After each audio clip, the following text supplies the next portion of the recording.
All right, shall we?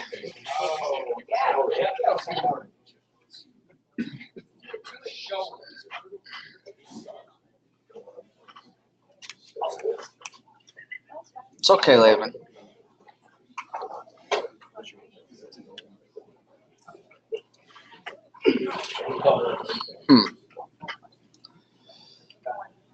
All right. So everybody's with us, chapter 5. MIs.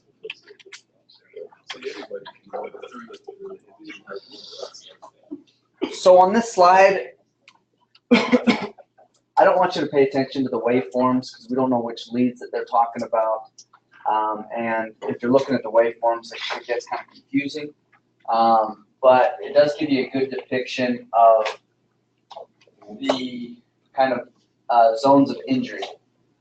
So when you have your infarct, and then you've got injury around the infarct, and you still have ischemia surrounding that, and it kind of gives you a little bit of a visualization of how that all works. Although, let's see here. So you guys have heard the term contiguous leads, but anytime you see signs of injury, ST elevation, ST depression, T-wave inversions, whatnot, for it to be, I guess, more confirmed or more relevant, more significant, it needs to be in 2 contiguous leads. So that means 2 leads that cover the same generalized surface of the heart, or just 2 leads that are kind of right after each other numerically on the EKG. You'd say, 1 and 2, 3 and 4. Even if you've got a little bit of crossover from septal and lateral, or septal anterior, going 2 and 3. They just need to be. You want to have that evidence in 2 contiguous leads. Understood? When we're looking at this, gives you a good idea of the surface of the hearts that we're talking about and where it corresponds to the different leads, either limb leads or chest leads. I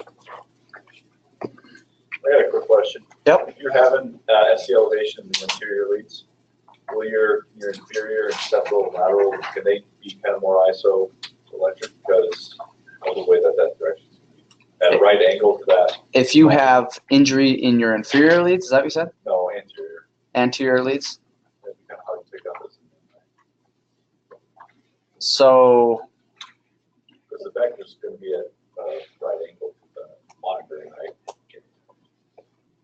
So you're talking about V1 and V2 and where it's placed for picking up a septal injury?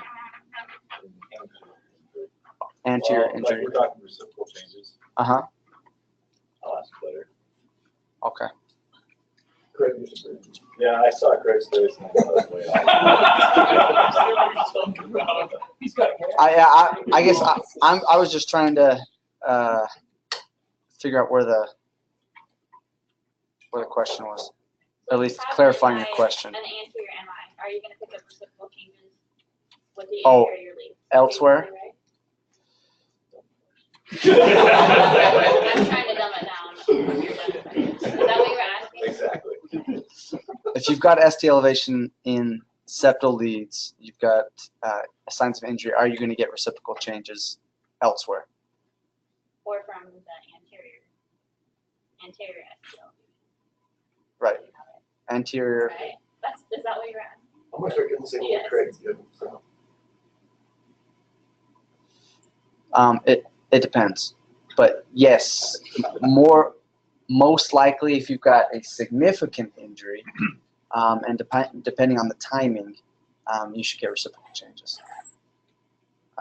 And most of the time those reciprocal changes will be in the inferior leads. Sometimes they can be in the circumflex leads, just depending on the anatomy or the circulation of that specific individual.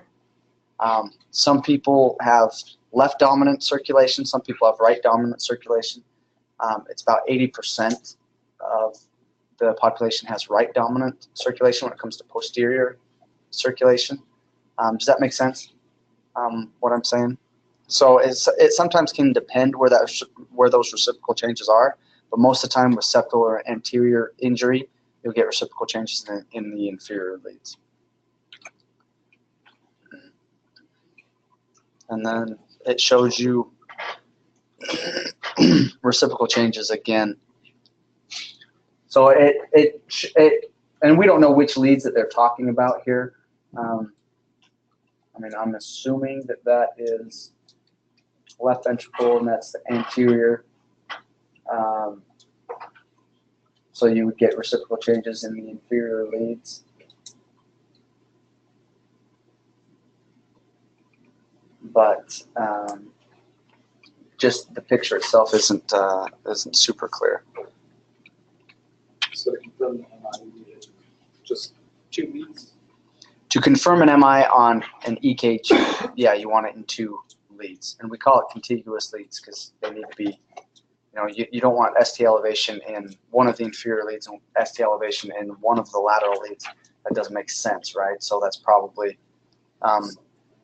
some kind of confounder or mimicker causing those. So that's why you want it in contiguous leads.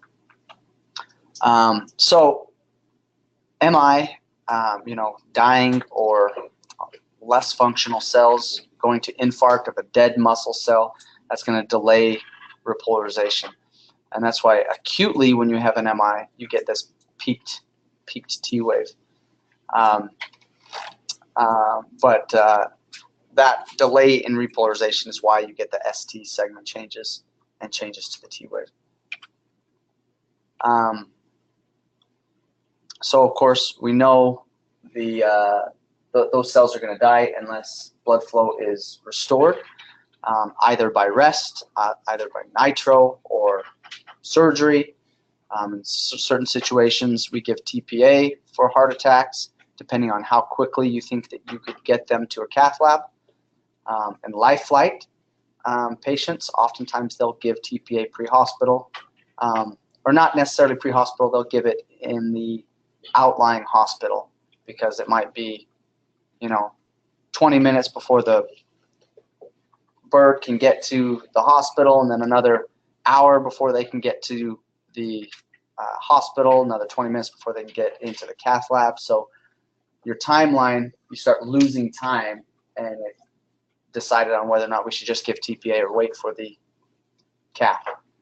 Because cardiologists generally do not like to do caths after TPA has been given.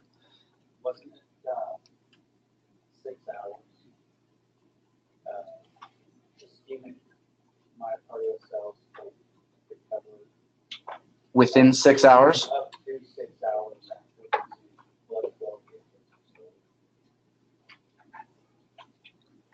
So what you're asking is if you restore blood flow within at least 6 hours, you should be able to get restoration of tissue, meaning that you'd be able to save tissue.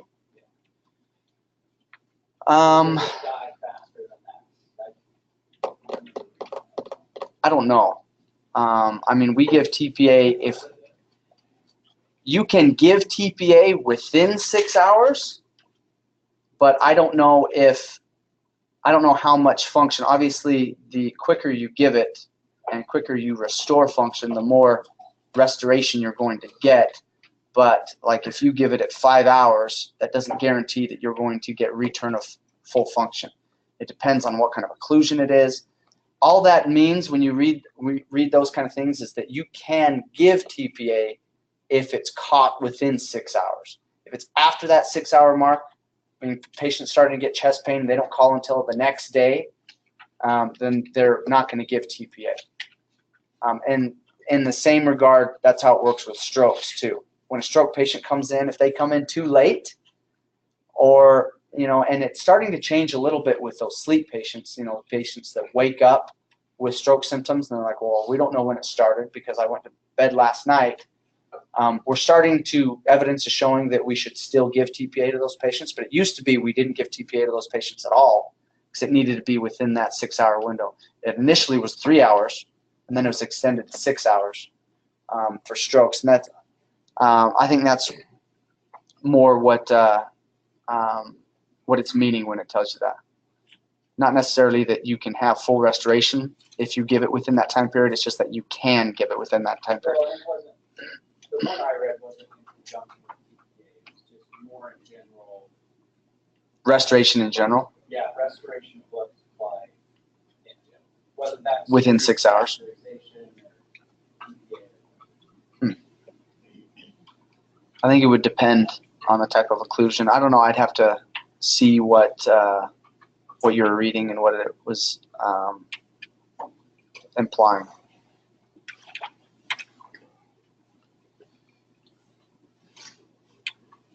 All right.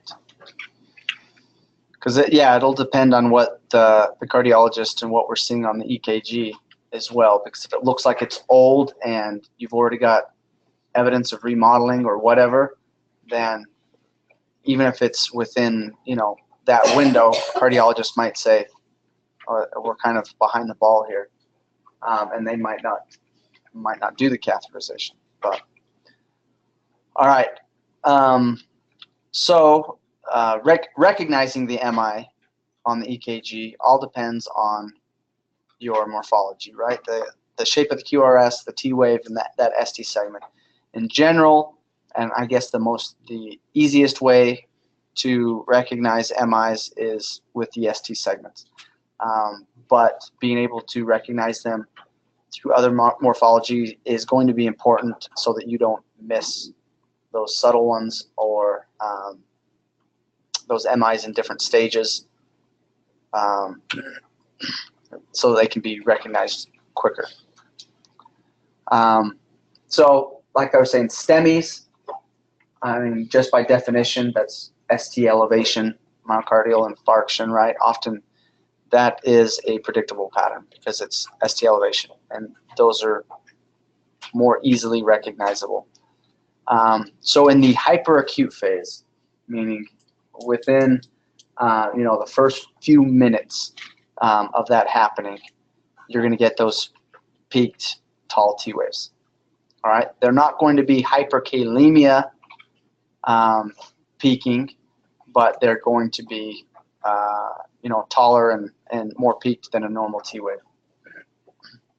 Watching the videos last night, of course, I don't know some videos about why it's got it's considered hyperkalemia. Anything that's what? Anything that's wide, so QRS complex is wide, bradycardia, considered hyperkalemia. Consider it. Yeah. Right. So yeah, in hyperkalemia, you're not always going to have those peak T waves either. So both hypo and hyperkalemia will cause a widened QRS.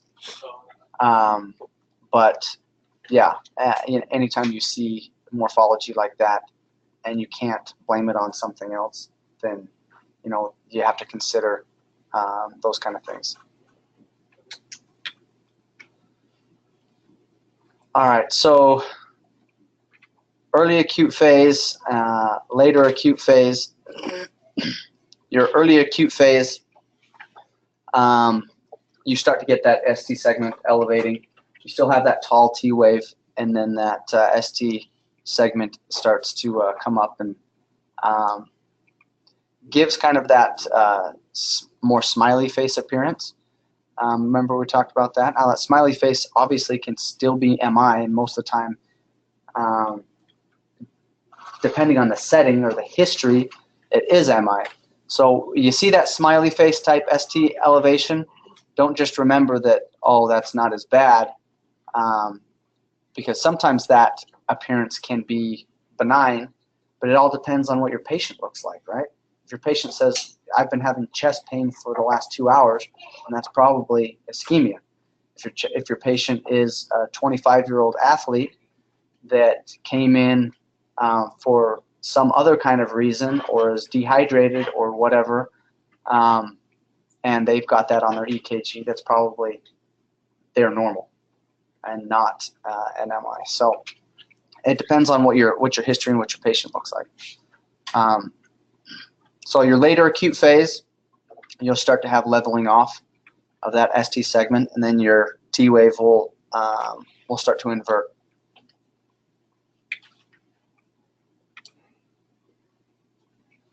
The more fully evolved phase is when you start to see that your Q wave becoming deeper. So you see the difference, that Q wave is kind of just barely there, barely recognizable. This would be, it looks like in lead 2. And then as that ischemia evolves, you'll start to get a more pronounced Q wave.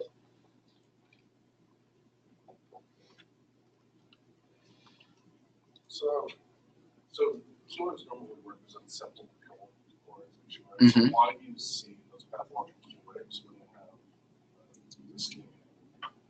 What causes that? It's the symptoms not depolarizing it harder? Or right. I don't know, from an electrical standpoint, why the Q wave becomes deeper and wider. Because yeah, that is septal depolarization.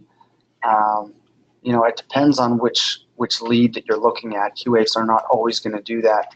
And if you're injuring different aspects of the heart, so it really depends on which leads you're looking at.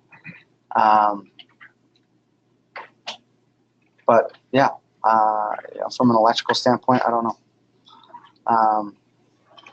I mean, it's delayed, but you would think that it would only be delayed if you had septal injury. Right.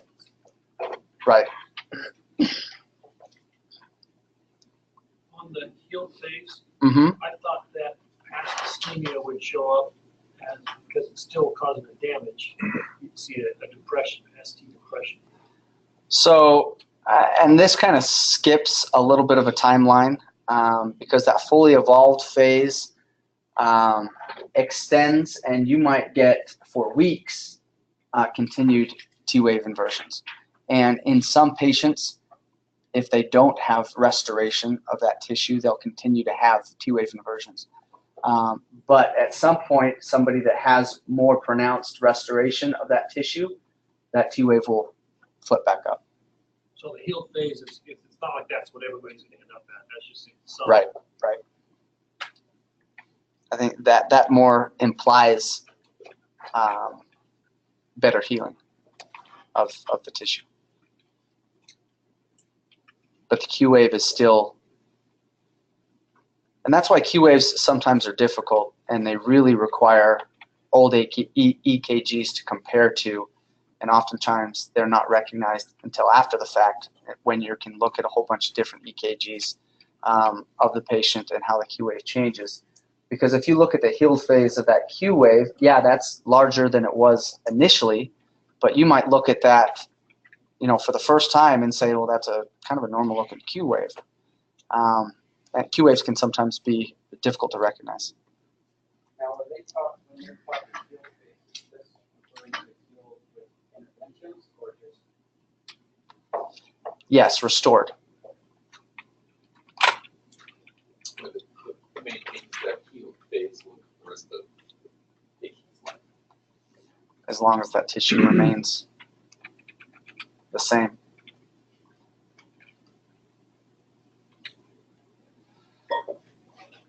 All right, so this is development of the Q waves.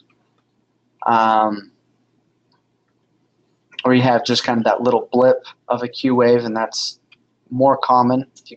You have more of an established Q wave, and then the QS complex is more significant injury. Those large QS complexes. But you will also see QS complexes in mimickers, and we'll talk about the mimickers like left bundle branch block. You'll see large QS waves. Always following that large QS wave it'll look like there's ST elevation going to the T wave as well. And that happens with left bundle branch block as well. And we'll talk about that. I don't think in this lecture, but today we will.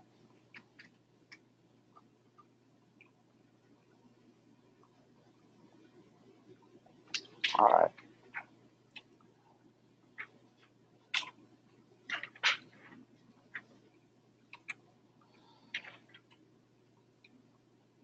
So NSTEMI. NSTEMI, that diagnosis, at least from a pre-hospital standpoint. Now it's easier in the hospital standpoint because we can see those EKG changes and then get a troponin, right? And then we can trend out those troponins and determine whether the patient actually had injury and NSTEMI. But pre-hospital wise, that's going to be based on the history and the patient's symptoms, right? You got a patient with diabetes and hypertension, 60, they're having chest pain, and you've got ST depressions or they have, anginal symptoms that have become worse. They've got chest pain symptoms or cardiac symptoms that get better with nitro. That can all be evidence that this could be an NSTEMI. NSTEMI doesn't always even have to have EKG changes. It can look completely normal sinus rhythm. But based on the symptoms and the history, you can still be suspecting it. And then when you finally get that patient finally gets troponins, it can be confirmed.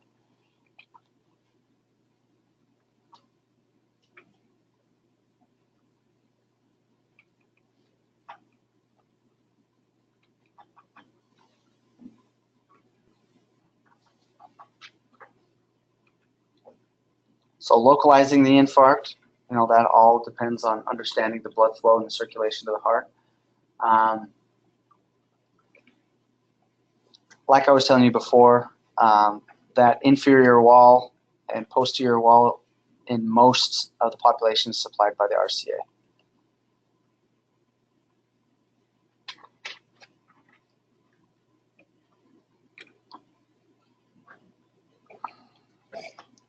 So this is kind of just a repeat reminder that it needs to be seen in contiguous leads or numerically consecutive chest leads. So I touched on this a little bit before, that there's a right dominant system and a left dominant system, depending on the patient's own anatomy, and everybody can be a little bit different.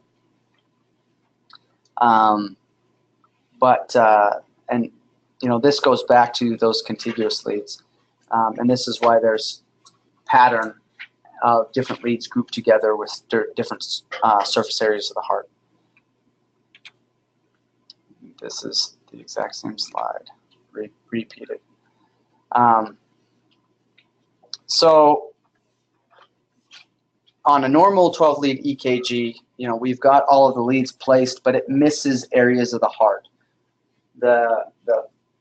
I guess the right surface of the heart and the posterior surface of the heart can oftentimes be missed by the 12-lead EKG. So if you have any kind of hints towards ischemia or any other symptoms, but not seeing obvious ST elevation on your EKG, you can always get right-sided or posterior EKG to look at those areas a little bit better. So where's the ST elevation?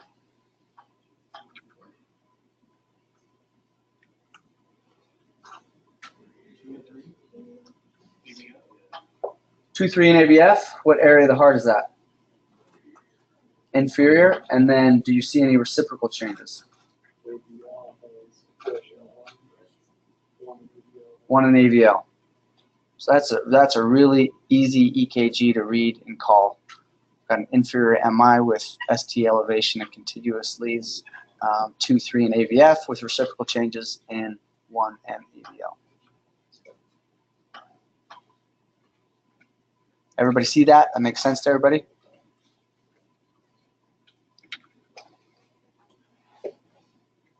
If not, you got these big arrows pointing to that ST elevation. That's better. We get those to print. Should be on the system. All the big arrows.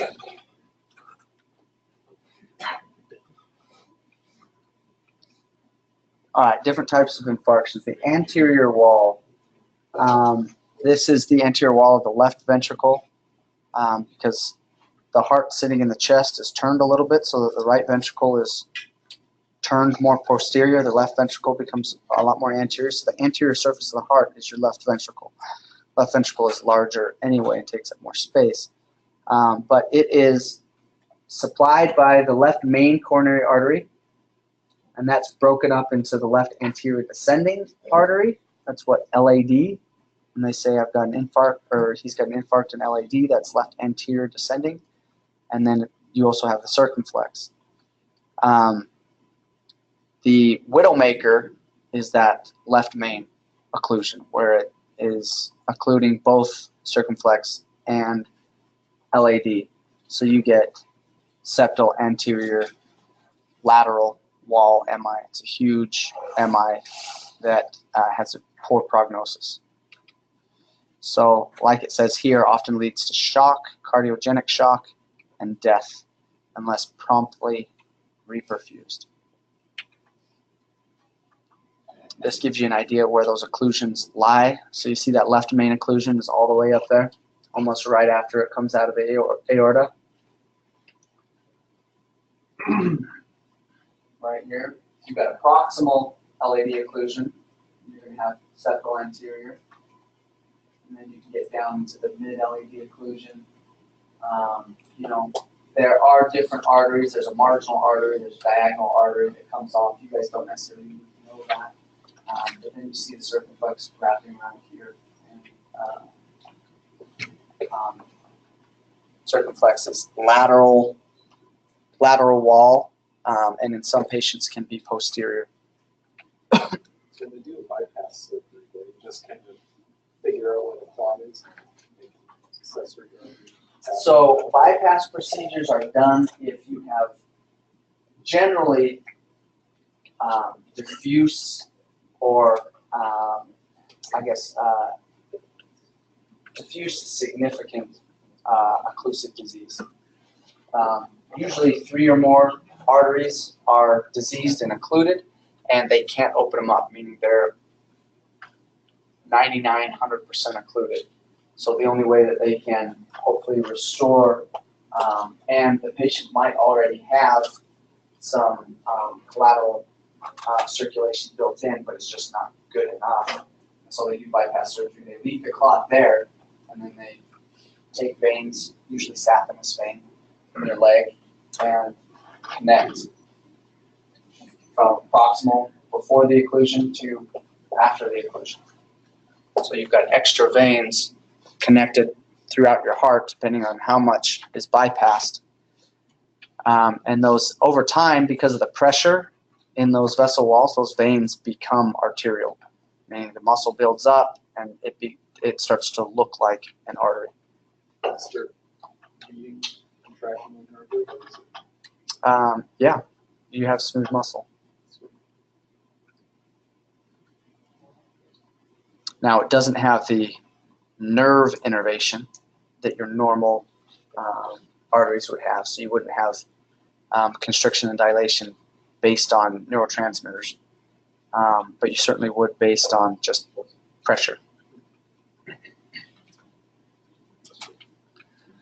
So this is an extensive anterior septal infarct. You can see you've got ST elevation in 1 through 5 in the chest leads. Everybody see that? You also have ST elevation in AVL and in lead 1. It's more minimal in lead 1, but you certainly can see it in AVL. And then you've got reciprocal depression in the inferior leads. So on that one, on your initial foreread, it's not you're just going to say, I need to get more info, right? It's not really affirmative until you get to 12 lead, correct? Right. In their initial forelead, it might give you evidence that there could be injury based on presentation, signs, symptoms, history. You're like, oh crap, I need to get a 12 lead and see what this looks like. All right, so inferior wall MI. You see all the examples of different areas where you can be occluded.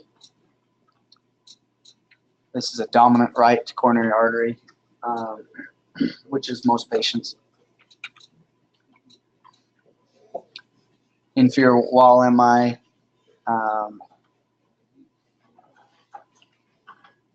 Let's see. Okay, so this gives you an example of the dominant right coronary artery. This is an example of a dominant left, or I shouldn't say dominant left, dominant circumflex artery, where the circumflex artery really wraps around and covers a lot of the posterior. So you can still have an inferior MI with an occluded circumflex artery if that patient is circumflex dominant. Make sense? Because it's still the same area of the heart.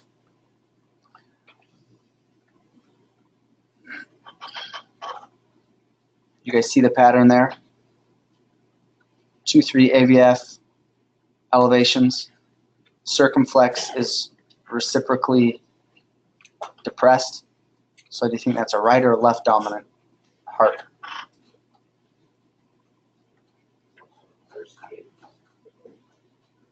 I would be a right dominant, right? Because you've got reciprocal depressions in your lateral leads, or in the circumflex leads. If circumflex was dominant, then you would have elevations there. Why wouldn't there be more reciprocal in AVR? Why wouldn't that be more depressed? And AVR is, again, like I said, kind of no man's land. AVR doesn't associate with any specific location in the heart. Isn't it? I mean, because it's really close to the opposite side of 2, so wouldn't you see it look more opposite of 2? Well, it doesn't always match up that way, depending on it's not always straight vectors with these injuries on where you're going to get reciprocal changes. It's not always that you're going to get reciprocal changes on the exact opposite side of the heart or different leads, because even though you have AVR over there on the right side, and you should be getting now a negative deflection or negative, I should say, repolarization, because it doesn't associate with any specific location of the heart. There isn't a great vector of contraction going one way or the other. Even though the lead is on that one side, you don't have a progression of contraction from that lead, or at least that you're picking up from AVR.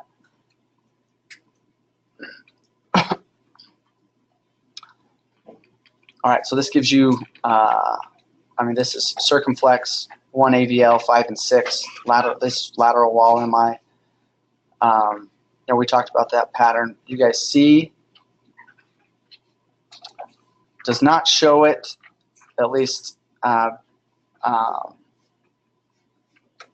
it really doesn't show it at all in 5 and 6, but you certainly see it in contiguous leads, right? Where are we contiguous? 1 in AVL. Good. And then you can see reciprocal changes. All right. What are you seeing here?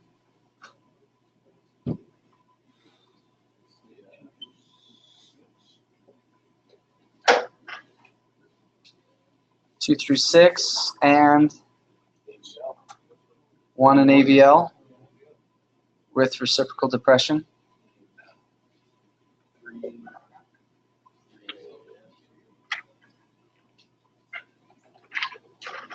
Now you've got some pretty deep QS waves,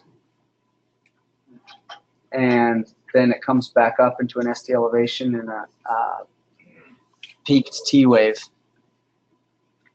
We'll talk about this a little bit later, but that, you could get fooled into thinking that that's a left bundle or something like that. But the fact that you've got ST elevation in 1 and AVL as well, with reciprocal changes in inferior leads. And you could certainly measure out your QRS and see if you're wide or not. Just eyeballing it, that does not look wide. So that would be an MI. So leads V1 and V2, this is the septal area, surface of the heart. And oftentimes with septal infarction, you'll simply get a poor R wave progression. Does everybody understand what that means? So what's the R wave? What kind of deflection is that?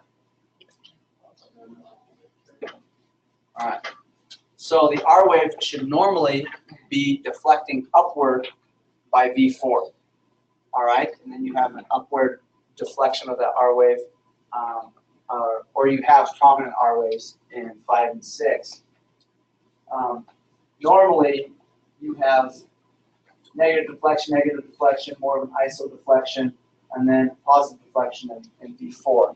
If that negative deflection lasts longer than it should be, that's poor R wave progression, meaning that it's not flipping up when it should. Sorry, can we go over that one more time? Those are the. Let me see. Let me see if there's a better slide of this.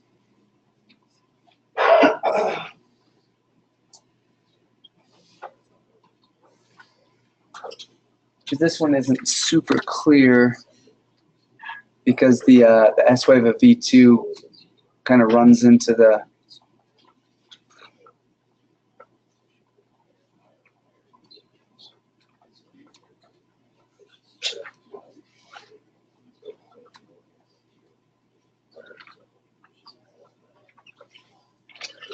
This is a poor example because you could argue that this was even normal, but you should have negative deflection in 1 and V2, meaning your overall QRS complex should be a negative deflection. Okay?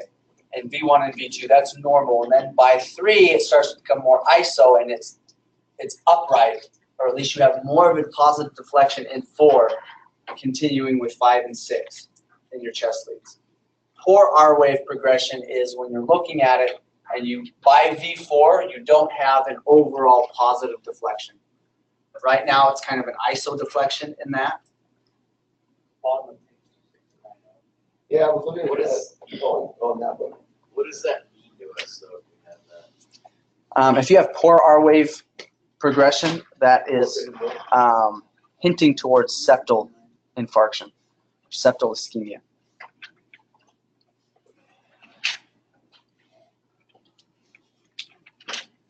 Looks like there's kind of a Yeah, you could certainly argue a little bit of ST elevation there, and your argument would be more significant if you had a good history to go with it.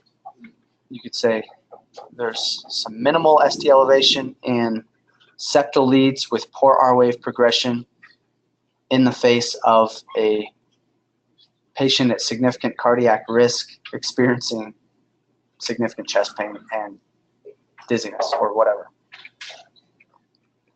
So,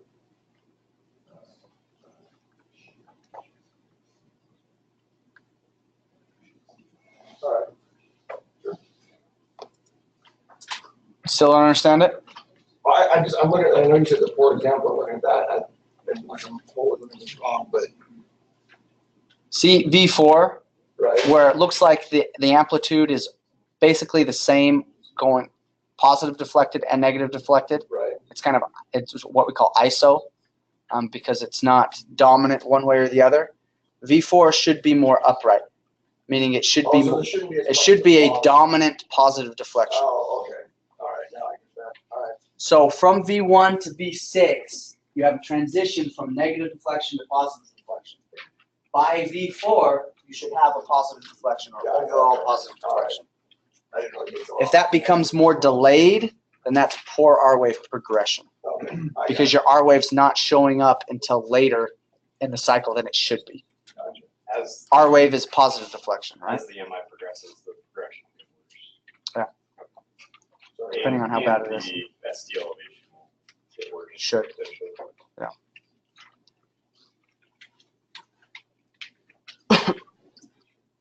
All right, this is your inferior or basal MIs.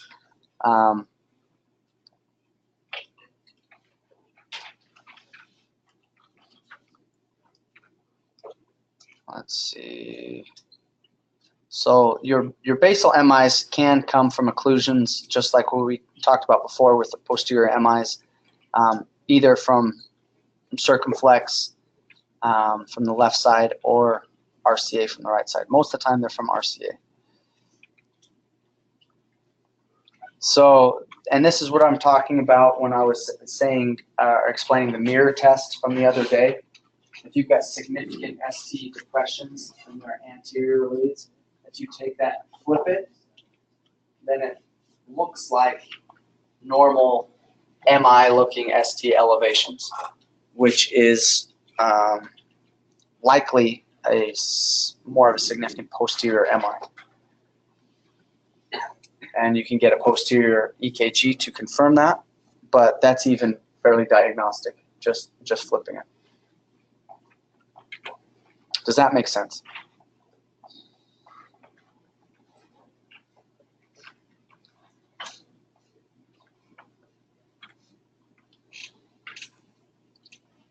So this kind of just shows changes. I mean, this is a lot of morphology to look at.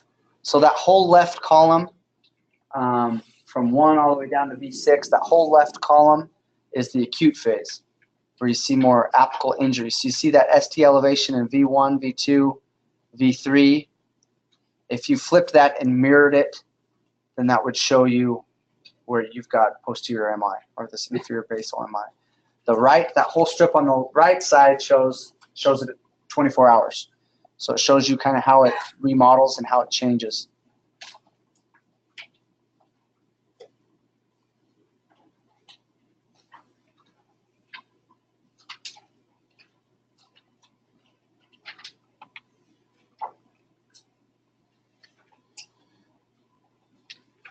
The problem is with this example is when they actually get a posterior, get posterior leads, at least on this example, it's not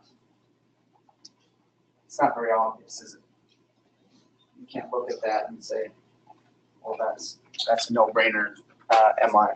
That's just like more of the Yeah, I mean, it could be a number of reasons, but usually, if you get a good posterior EKG, you'll get better pronounced changes that you'll see.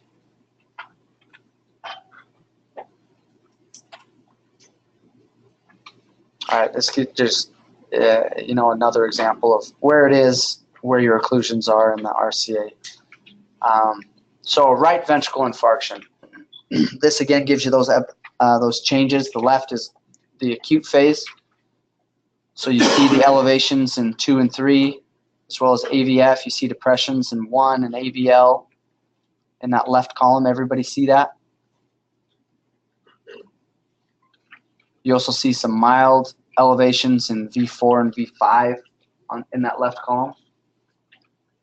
And then you can see how it changes at 12 hours.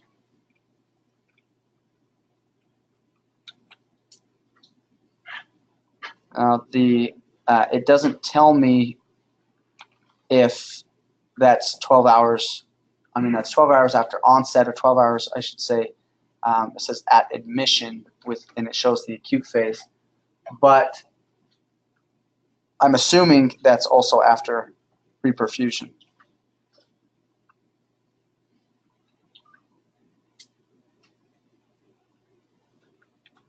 All right. So the clinical triad of a right-sided infarction, and generally when you're saying right-sided infarction, that's also inferior, because it's the same blood supply.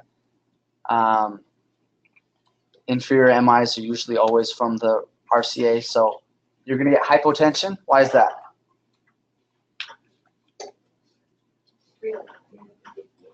What's not getting in there? Yep. So it's the right side of the heart, and you've got decreased preload or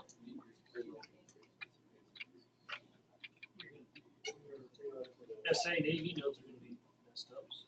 so yeah, you've got backup, right? So that right heart's not pumping as well. It's that blood's not getting to the lungs, so you've got backup into your systemic circulation, and then not as much as going forward. It's not getting to the left side, even though the left side is working just fine, and the cardiac output goes down altogether. So that triad hypotension, jugular venous distension, JVD, in the same sense, you've got backup, right? So you end up seeing that JVD. But in this type of, in right-sided MIs, you're gonna have clear breath sounds. Whereas left-sided MIs, how are the lungs gonna sound? Wet. So what does wet sound like? What is the medical terminology? Rails, right? So yeah, crackly, wet, rails. That's different than bronchi, right? All right. So they can present like your differential would be a lot of these, right? Yeah. PE will have clear breath sounds or wet breath sounds, Depending on where it's at. and depending on how long it's been. Most of the time, you're going to have clear breath sounds initially, especially from a pre-hospital perspective. You're not going to have wet breath sounds until hours later when the injury of that lung tissue creates edema, right? All right. So the initial management of ACS, this is kind of a big slide here, right? So your goal is to preserve mostly left ventricular function. Obviously, you want to preserve as much function as you can, but that left side is obviously the dominant side and more important overall. You want to prevent major events like death, and then you treat the life-threatening complications of ACS, like your hypotension, like your VFib, your pulseless VTAC, all of the dysrhythmias that can happen because of it. If it's a left-sided MI, you got pulmonary edema, and you've got to treat that, and then of course your cardiogenic shock. So bed rest in a comfortable position.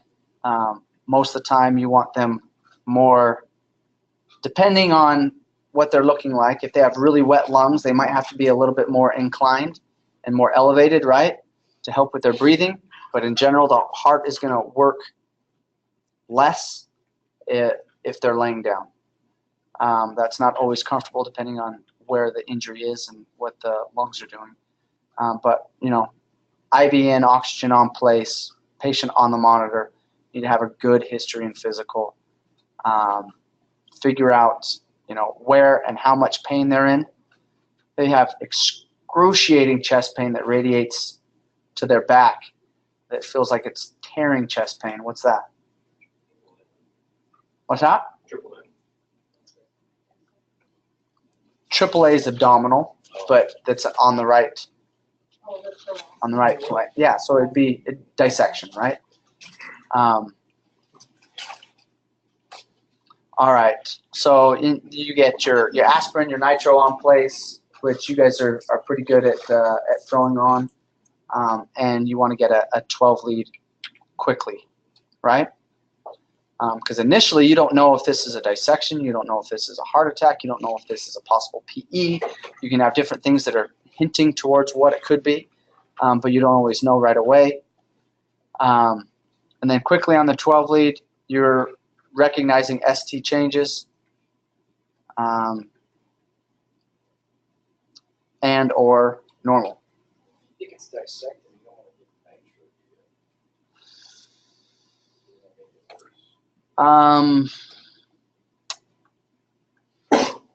get I thought that nitro. Well, nitro would worsen your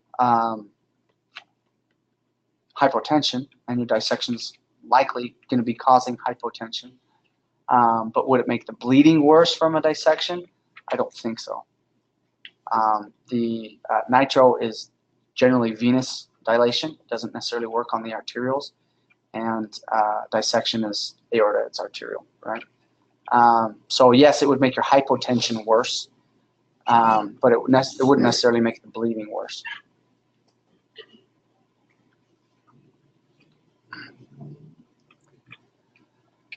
So treatment options. Conservative management is, pain medicine, antiplatelets, anticoagulation therapy. More aggressive management would be PCI. That's cath lab, right? Surgical revascularization is your bypasses, and then fibrinolytic therapy. That is what? Alteplase, yeah, TPA. So everything's time dependent, right? With the heart, with the brain, with any kind of circulation issue, but that really needs to be on the forefront of your mind, that time is key. So most programs have STEMI alert systems, right? All of your ambulances, if you guys recognize a STEMI, you call it in, cath lab gets ready, you take them right to the cath lab. You guys have systems in place, right? Reperfusion checklist, anytime you recognize the MI, you're going through your checklist, right? Do I have IV? Do I have O2? Do I have nitro on board? Do I have aspirin? Yada, yada. And then, of course, your cath lab activation. So 5-step, 12-lead analysis. Identify the rate and rhythm, waveforms. So you're looking at, as soon as you know rate and rhythm, you're looking at P waves and QRS morphology. You see if there's evidence of infarction with your ST segments. You rule out imposters that could account for those kind of changes, and then you make a decision. Is this definitely not? Is this suspected?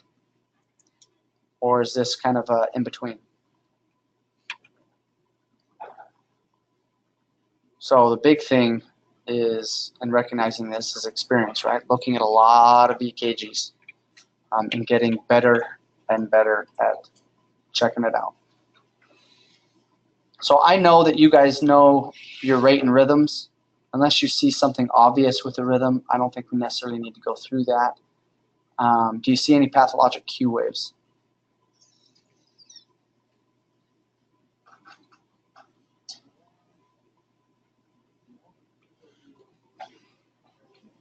Not really, right? ST segment elevation, 2-3 in AVF. Do you have any reciprocal changes? Very slight one in ABL. Okay, good. 1 in AVL.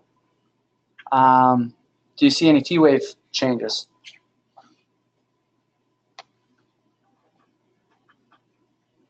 Not very peaky, but Right. Not significant. You guys are right. You do have. That could be argued T-wave inversion in lead 1. You could say that's just ST segment depression going up to the T-wave. But they're calling it inverted in lead 1. But good, so that's a suspected MI, right? You can make that decision. What about here?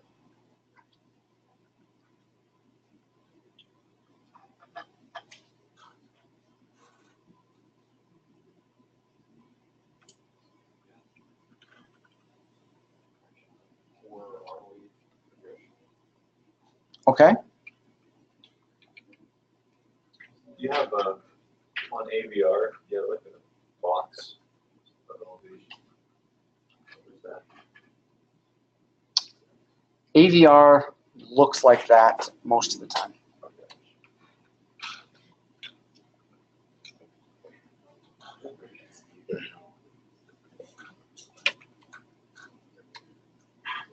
So overall, this one's difficult to interpret. Why is that? Because the patient's probably huge. So you can see that all your QRSs, I mean, you've got really low voltage, right? For a V5, is the ST depression significant? Well, you've got a little bit of a wandering baseline in V5, so it's hard to say on whether that's actual depression or not. When you get up here to a normal baseline, it doesn't look like it's too depressed. So anytime you got a wandering baseline, you can't really trust it very well. And then EVF or Q wave.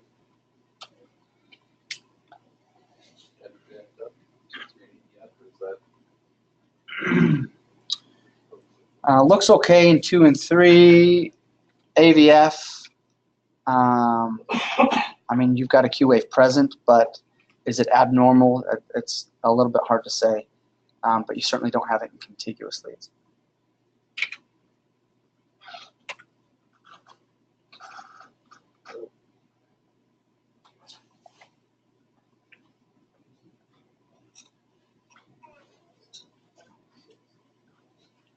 How are we looking here?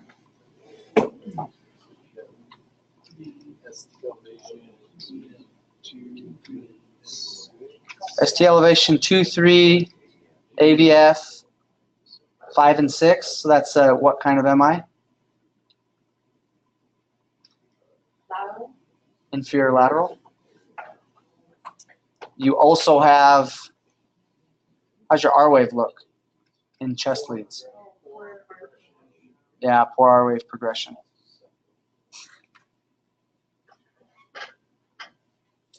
So suspected STEMI. They didn't comment on the poor R wave progression because it's already kind of an obvious infarct. How's this one look? What's the outlier? You've got the Got PVC. You got a PVC? elevation, AVL. You've got poor R wave progression. So that's why you got to be able to recognize those premature contractions because they're going to throw you off a little bit, right? 1 and 2 elevated. You got inverted P waves in V2.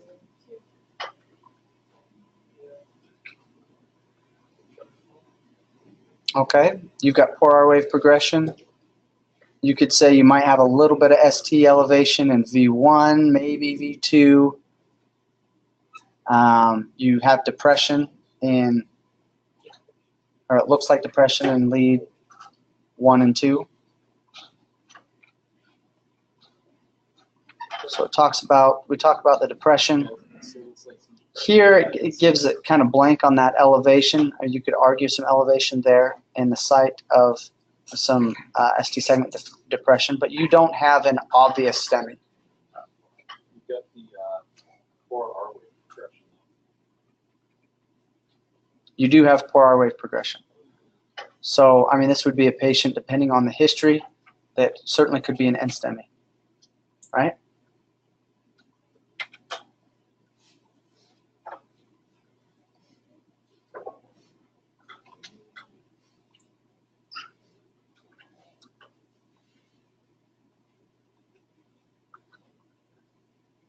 Does that have much wiggle room? It's QRS wide.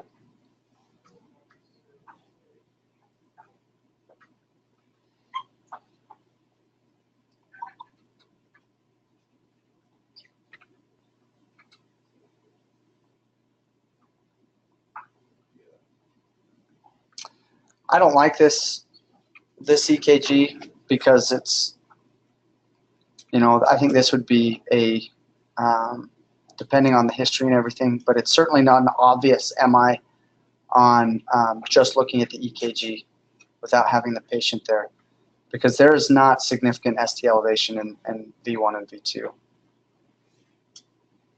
nor is there any significant depression in the lateral leads.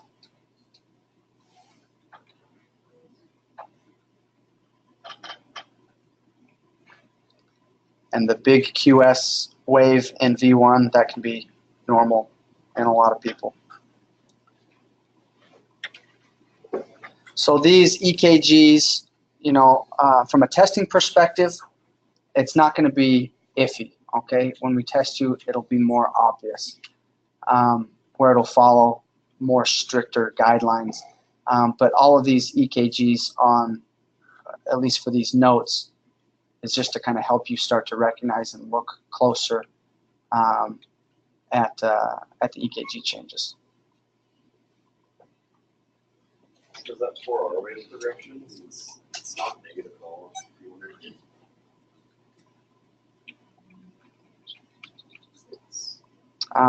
It's pretty ISO all the way up to 5. Does that count as 4-hour progression?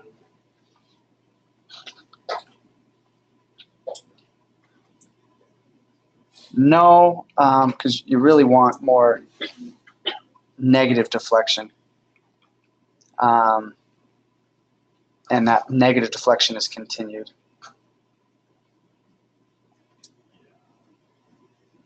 Although here it's saying yes, 4-hour rate of progression.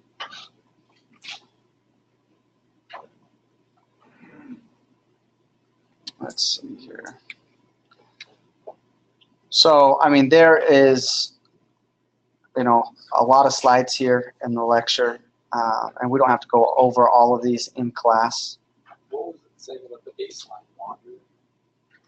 Oh, where you see in the lateral leads, well, you can see it all over the place, but the baseline doesn't stay. It's kind of going up and down as wandering. What does that mean? It just means that it's unreliable.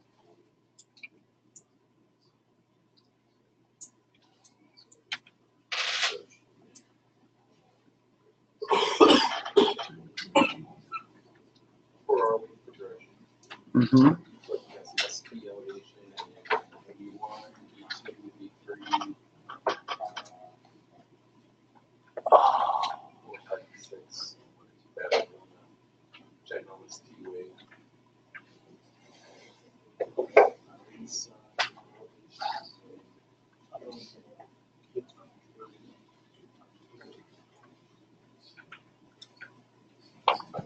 All right, yeah. You got elevation and, I mean, the 3 in AVF, I don't know if you can call that ST elevation, but certainly in the chest leads, you've got ST elevation. With a normal QRS, that would be confirmed ST elevation, so that is possible MI.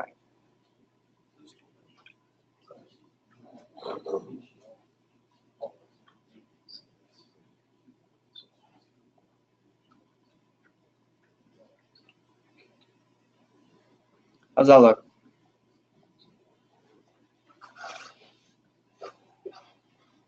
How fast is it? Is it so slow? All right, Sinus Brady.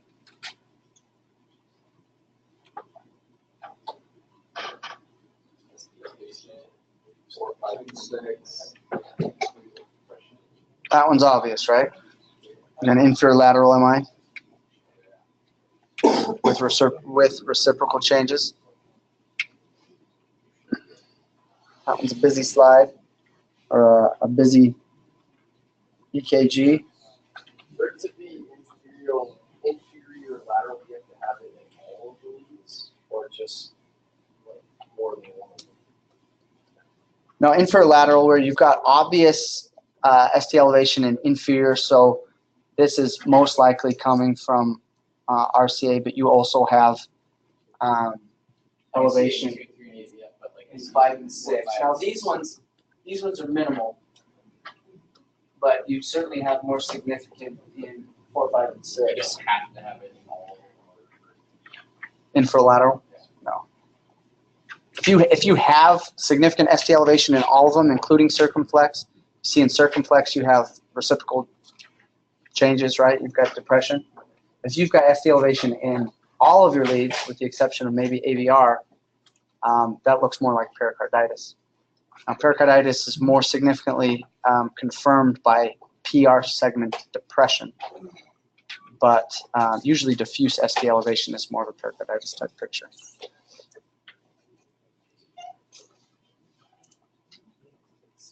All right. Elevation. 2, 3,